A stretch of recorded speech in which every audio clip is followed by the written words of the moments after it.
ఉదయగిరి నియోజకవర్గం వైఎస్ఆర్ కాంగ్రెస్ పార్టీ అభ్యర్థి మేకపాటి రాజగోపాల్ రెడ్డి కల నెరవేరినా రాష్ట్రంలో పులివెందుల తర్వాత తనకే అత్యధిక మెజారిటీ ఇవ్వాలని ఉదయగిరి నియోజకవర్గం ప్రజలను పదే పదే కోరారు. బహుశా రాజగోపాల్ రెడ్డి ఆ విధంగా కోరడానికి కారణం కూడా ఉంది.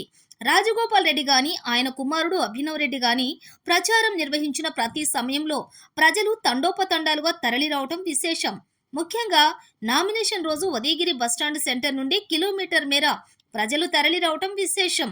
వేల వాహనాల్లో రాజగోపాల్ రెడ్డికి నియోజకవర్గంలోని 8 మండలాల ప్రజలు ఘన స్వాగతం పలికారు.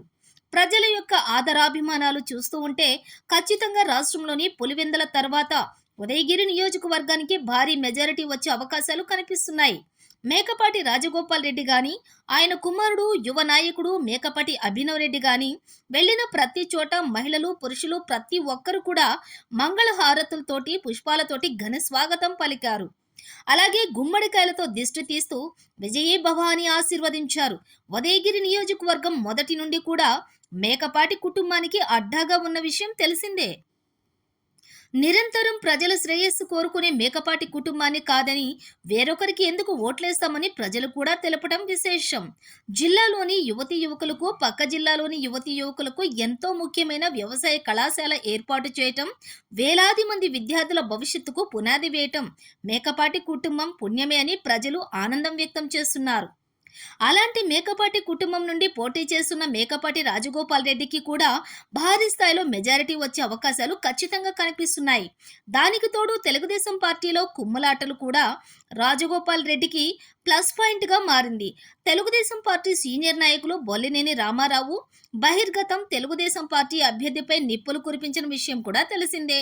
దాంతో ఎంతో బలమైన పట్టున్న బొల్లినేని వర్గం మొత్తం కూడా మేకపాటి రాజగోపాల్ రెడ్డి వైపు జయ కొట్టినట్లు నియోజకవర్గంలో ఒక చర్చ కొనసాగుతోంది. టీడీపీ అభ్యర్థి సీనియర్ నాయకుల పట్ల చాలా చులకనగా ఉన్నాడని, గౌరవించడం లేదని, అసలు పట్టించుకోవడం లేదని బొల్లినేని రామారావుతో పాటు సీనియర్ నాయకులు కూడా అగ్గి మీద గుగ్గిలమే ఉన్నట్లు సమాచారం. మరి సొంత పార్టీ నాయకులే ఇంత అసంతృప్తిగా ఉంటే ఎంతో బలంగా ఉండే మేకపాటి రాజగోపాల్ రెడ్డికి ఇదొక పెద్ద ప్లస్ పాయింట్గా మారే అవకాశం ఉంది. దీంతో సొంత ఓటింగ్తో పాటు తెలుగుదేశం పార్టీకి చెందిన బొల్లినేని వర్గం, ఇతర సీనియర్ నాయకుల వర్గం కూడా రాజగోపాల్ రెడ్డికి జయ కొట్టినట్లు సమాచారం. దీంతో రాష్ట్రంలోని పులివెందుల తర్వాత రెండో అత్యధిక మెజారిటీ వచ్చే నియోజకవర్గంగా ఉదయగిరి నియోజకవర్గం చరిత్రలో నిలిచిపోయే అవకాశం ఉంది. మరికొద్ది రోజుల్లోనే ఉదయగిరి నియోజకవర్గంలో వైఎస్ఆర్ కాంగ్రెస్ పార్టీ జెండా రెపరెపలాడుతుందని, మేకపాటి రాజగోపాల్ రెడ్డి, మేకపాటి అభినవ రెడ్డి పడ్డ కష్టానికి అద్భుతమైన గిఫ్ట్ ఇస్తున్నామని నియోజకవర్గ ప్రజలు అంటున్నారు.